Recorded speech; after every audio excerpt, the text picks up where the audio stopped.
635 kilómetros de autonomía, 82 kilovatios hora de batería y un precio de alrededor de 55.000 euros. El Polestar 2 se ha renovado a fondo, tanto que podría denominarse como el Highland de Polestar, porque este coche se ha convertido en uno de los principales rivales del Tesla Model 3, que también se termina de renovar en el mercado. ¿Quieres conocer a fondo todo lo que ofrece esta nueva versión del modelo sueco? Quédate aquí, en Extramotor. Esto es el canal Extramotor, con el patrocinio de los cargadores fabricados en España V2C, los productos de detallado y limpieza del automóvil VAS Motor y la Feria de Movilidad Ecológica Ecomob Valencia, donde puedes ver, probar y comprar tu coche eco. Para muchos de vosotros Polestar es una marca desconocida y es que es prácticamente nueva. Polestar era un preparador sueco de vehículos Volvo, el que hacía las versiones deportivas y de competición de Volvo en su momento, y cuando Volvo pasó a ser del grupo chino Geely Automotive, también compraron Polestar y decidieron convertirla en marca en lugar de preparador. Para ello cogieron un diseño que Volvo ya tenía terminado, el de este coche, la versión sedán del Volvo XC40, lo que hubiera sido un Volvo S40 y que no había sido lanzado al mercado como Volvo, y se convirtió en Polestar con una mecánica únicamente eléctrica. Este modelo, el Polestar 2, llegó hace 3 o 4 años al mercado y ahora se termina de renovar con una renovación profunda en lo técnico y muy somera en lo estético. En lo técnico, yo es la primera vez que veo que un coche pasa de tener tracción delantera a tracción trasera, como es esta versión, algo que jamás hemos visto en un vehículo con motor térmico, gasolina o diésel, por todas las dificultades que supone cambiar toda la parte cinemática al eje trasero. En cambio aquí es mucho más fácil. El Polestar tenía versión de tracción delantera o 4x4 y por tanto tenía un motor eléctrico delante y otro detrás. Y ahora tiene versiones de tracción trasera o 4x4, de manera que la versión con un único motor como esta tiene la tracción en la parte trasera.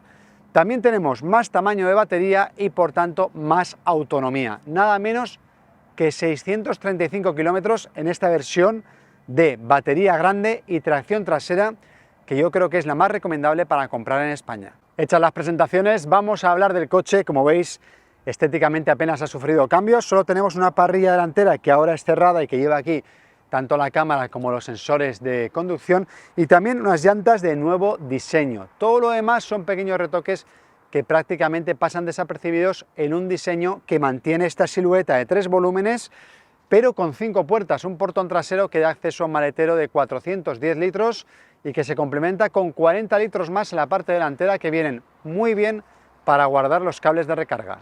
Estamos, por tanto, ante un coche de 4,6 metros de largo, que es una de las berlinas más compactas de esta clase. Tanto el Tesla Model 3 como el Hyundai Ioniq 6 como el BMW i4, que serían 3 de sus principales rivales en Europa, son bastante más largos y tienen más capacidad interior y de maletero. En cambio, este modelo de Polestar se queda en un punto intermedio. Es un buen familiar, pero no es un coche excesivamente grande. Vamos a conocer el interior.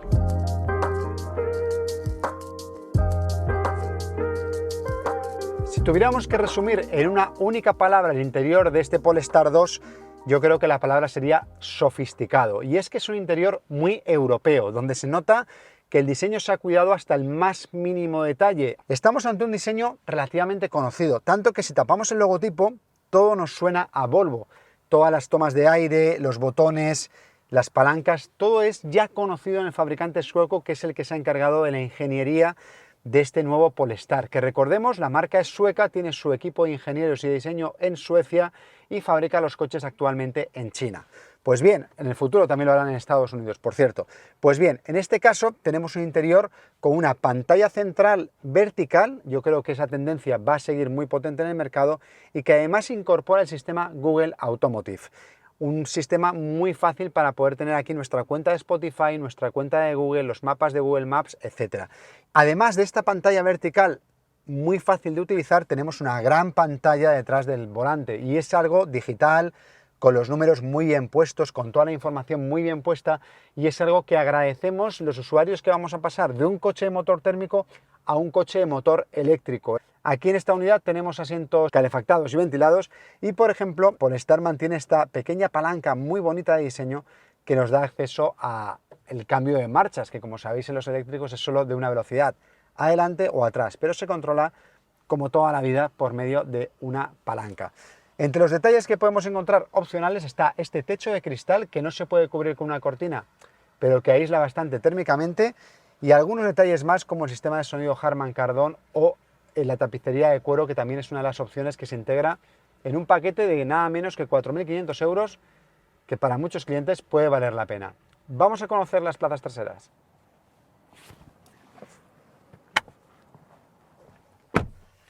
Bueno, estamos instalados en estas plazas y tal y como os decía, no es un coche excesivamente grande, pero sí con un espacio suficiente para niños pequeños, por ejemplo. Yo que mido 1,89, aquí ya voy a ir bastante justito, y un viaje largo pues a lo mejor no sería tan cómodo como en otros coches de la competencia, o como por ejemplo la versión sub de este coche sería el Volvo XC40 Recharge en su versión normal, o la versión coupé C40. Sería la misma plataforma técnica y la misma mecánica, pero con carrocería sub.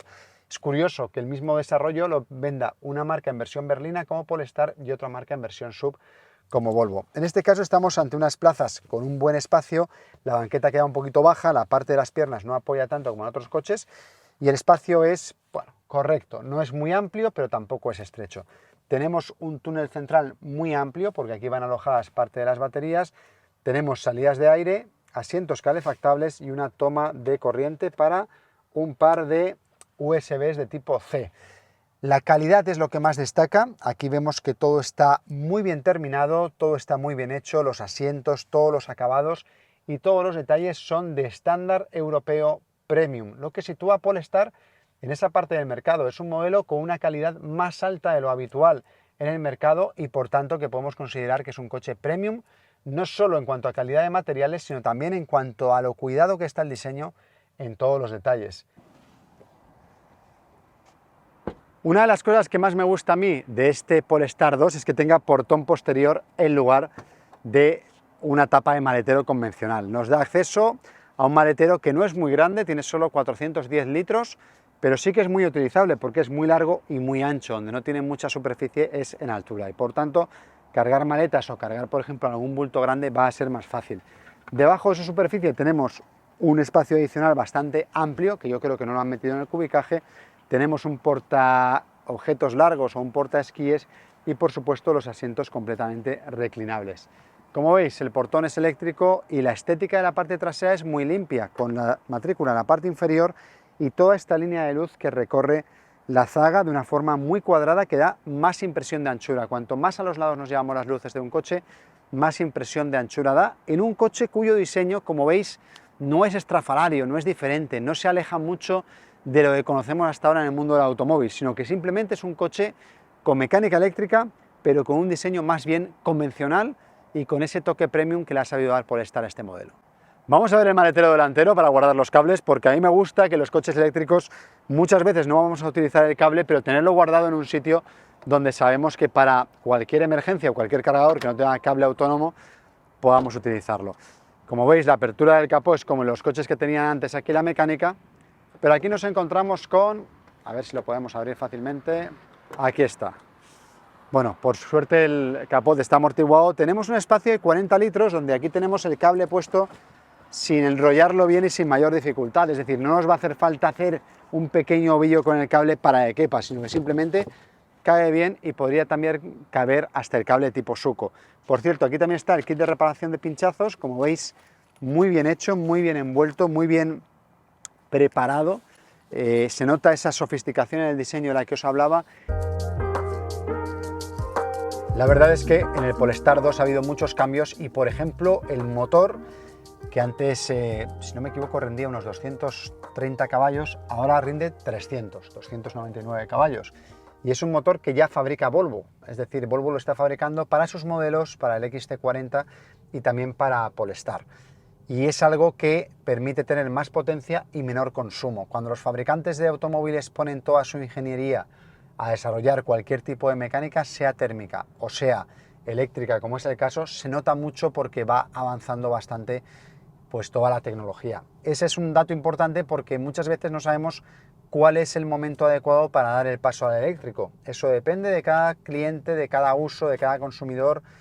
Pero, por ejemplo, en el Polestar 2, que ya era un buen coche, ahora es un coche excelente en cuanto a mecánica. 300 caballos, tracción trasera, 82 kilovatios de batería, 635 kilómetros de autonomía y atención porque también ha mejorado la capacidad de recarga. Es ahora mismo en esta versión de 200 kilovatios hora, es decir, cuando paramos en un cargador va a aprovechar prácticamente una gran dosis de potencia para poder recargarse con rapidez. ¿Ha mejorado mucho este Polestar?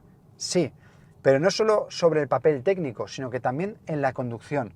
Al pasar de tracción delantera a tracción trasera, nos hemos encontrado un coche que es más dinámico, que tiene una conducción más fluida, que pierde menos tracción en la aceleración y que además mecánicamente va más tranquilo. Es decir, cuando aceleramos con las ruedas giradas no tenemos ningún elemento extra que modifique la dirección.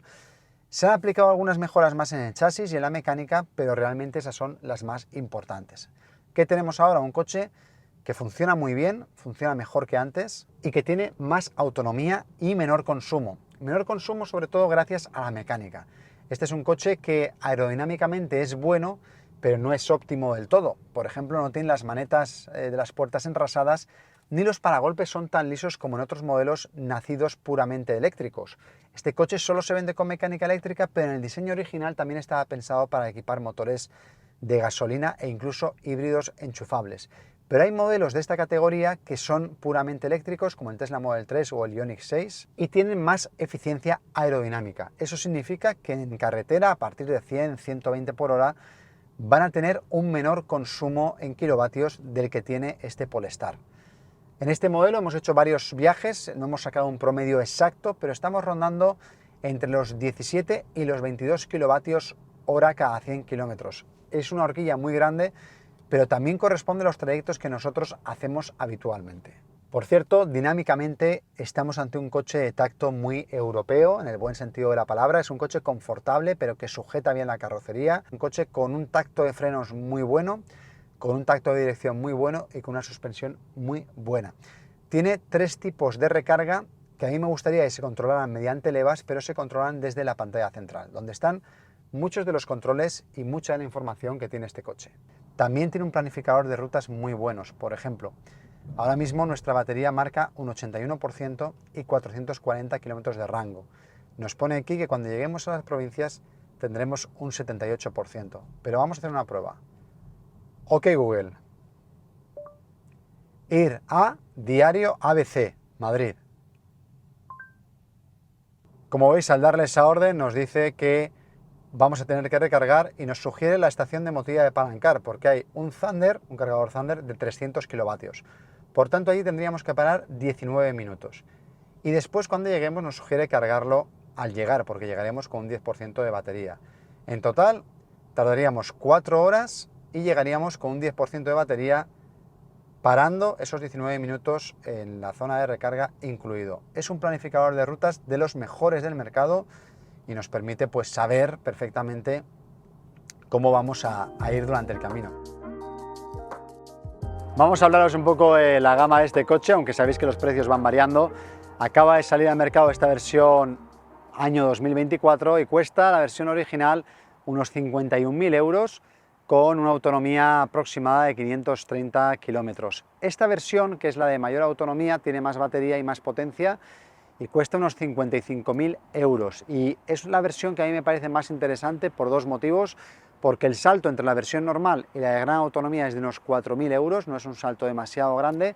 Y segundo, porque este modelo todavía entra en España en el plan MOVES. Está muy cerquita de quedarse fuera, pero se queda adentro, está por debajo de los 45.000 euros antes de IVA y podemos acogernos hasta 7.000 euros de ayudas del gobierno, 4.500 para todo el mundo y 2.500 euros más para los que entreguen un coche para achatarrar o para dar de baja. Hay más versiones ya con tracción total, con unas potencias bastante altas, 420 y 480 caballos en la versión de más altas prestaciones, que es prácticamente un modelo deportivo con suspensiones Bilstein, Öhlins, con frenos Brembo, con una mecánica puesta a punto para que sea realmente deportiva, que es la especialidad de Polestar en su momento. Así que para mí la versión más adecuada es esta que estamos probando. Tiene 2 paquetes opcionales, uno de 4.500 euros de elementos sobre todo de confort y otro de 2.500 euros de elementos de seguridad. Es un modelo que se posiciona justo en medio de su competencia. Es más caro que el Tesla Model 3 de algunas versiones del mismo y es más barato que el BMW i4. Está en una horquilla de precios parecida a la del Ioniq 6. Este tiene la ventaja de ser un poquito más compacto, un poquito más premium y un poquito más sofisticado en algunos detalles con respecto a todos sus rivales. Vamos a ver lo que más me ha gustado y lo que menos y terminamos aquí este vídeo. Lo que más me gusta de este coche, sin ninguna duda, es el puesto de mandos y el interior en esa parte de conducción. Es un interior muy fácil de usar, se puede entender por cualquier persona que haya tenido un coche térmico hasta ahora, muy bien resuelto y con la tecnología muy bien integrada gracias al sistema de OK Google. Para mí este es uno de los mejores puestos de conducción de un coche eléctrico del mercado. La segunda cosa que más me gusta es que este coche tenga portón trasero. Me gusta mucho más el portón que las tapas de maletero convencionales. Esta gran apertura permite una gran comodidad a la hora de meter y sacar bártulos del coche y es algo que vamos a apreciar mucho en el día a día y que por tanto es una de las cualidades que me gusta de este Polestar 2. La tercera cosa que más me gusta es el diseño. Me parece un diseño calmado con respecto a otros coches eléctricos donde hay demasiadas cosas sobrediseñadas. Aquí me parece un diseño convencional. Te sientes que estás llevando un coche especial, pero en un coche que sea extrafalario o muy diferente a lo que hay entre el tráfico. No te sientes demasiado observado con este coche, la gente ve que es un coche diferente, muchos perciben ya que es un coche eléctrico, pero realmente estamos ante un diseño convencional.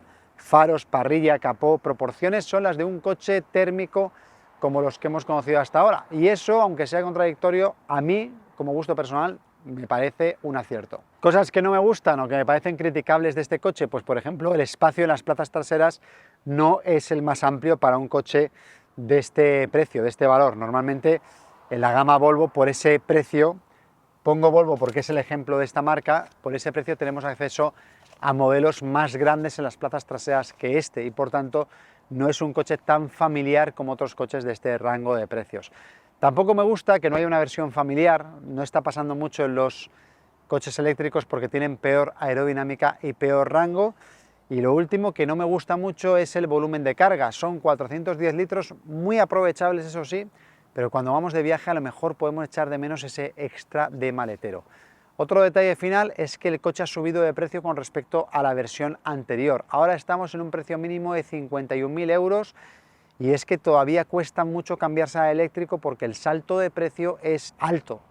No tanto con respecto a los modelos de combustión de ahora, pero sí para lo que estábamos acostumbrados a pagar en las berlinas de este tamaño cuando tenían motor gasolina o diésel. Ahora la versión base son 51.000 euros y este 55.000. Está claro que tenemos muchas ventajas, que la electricidad es más económica a la hora de recargar, vamos a tener menos mantenimiento y un menor coste de uso, pero el precio de acceso todavía es más elevado de lo que antes nos pedían por una berlina premium de este tamaño. Por cierto, un detalle importante antes de que se me olvide es que este coche, Polestar, al tener compartido mucha parte de su mecánica con Volvo, en España la asistencia se está prestando en muchos concesionarios Volvo donde todavía no hay un centro Polestar, es decir, una de las ventajas de comprar esta marca completamente nueva es que podemos llevarlo para cualquier actualización, para cualquier reparación, para cualquier detalle que tengamos con el coche a la red de Volvo en España. Es un detalle importante porque las marcas recién llegadas todavía no tienen una red tan amplia